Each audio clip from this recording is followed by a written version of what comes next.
Hi, I'm Brad Gushue, skip of the Canadian men's curling team.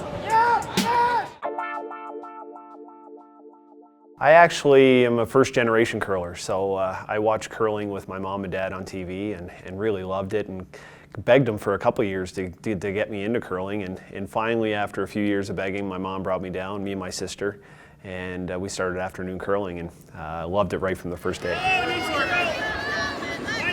I like the strategy part of it. As a kid, I played a lot of chess, so I like that, trying to think a move ahead of the opponent. And curling really had that, and then it had the physical aspect of it as well.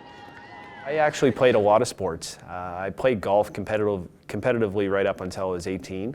I played baseball competitively until I was 16. I played hockey as well, but my last day of hockey was the day before my first day of curling. Once I started to curl, I knew I didn't want to play hockey anymore.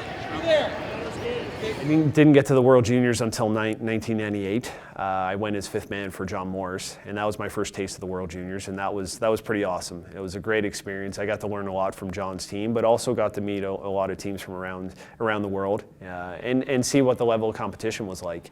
And that certainly helped us for 2001 when we won the Canadian Juniors and went to Ahlgren, Utah for the World Juniors. It is a little bit different playing a team from outside of Canada, and that experience in '98 and obviously again in 2001 certainly helped me in my career. Olympics was one of the best experiences of my life, if not the best experience. It was so incredible to be there with all the great athletes, to wear your country on your back. It was just a magical couple weeks, and very high pressure though. Representing Canada in the sport of curling, there's some big expectations, and that was difficult to handle throughout the time we were at the Olympics, but we got through it, and we played okay and ended up pulling it out.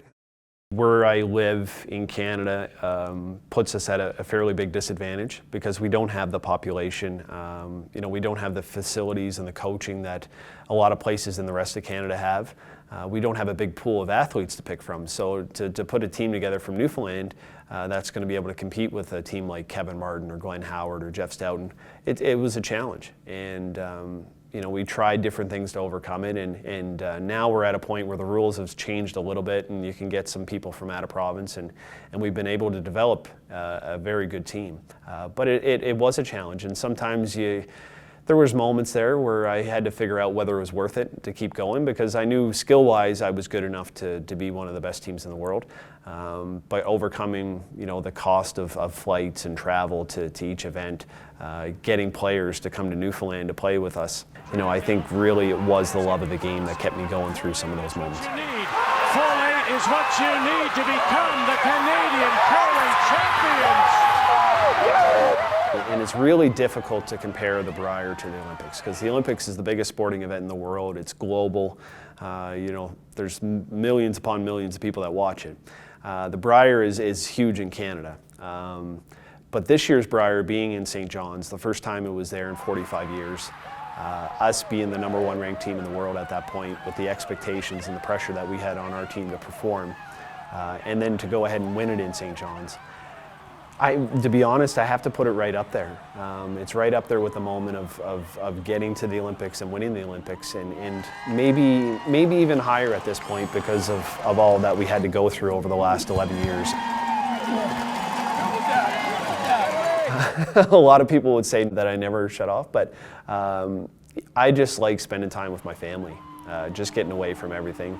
I do meditate as well, so that's an opportunity for me to take 10-15 minutes a day just to stop thinking and really just sit there and rest. And that's something I've found a lot of value in over the last couple of years, to shut my mind down, because I'm the type of person that I'm an active thinker. So I'm always thinking about the next move, the next thing that's going to happen. I think when my career is done, I'll look back on it, and I got a lot of boxes checked off. If I don't win another game in my curling career, I can look back and say I've had a pretty good career, and that's something I'm proud of. But I'm certainly, I want to continue, and it's really just for love of the game.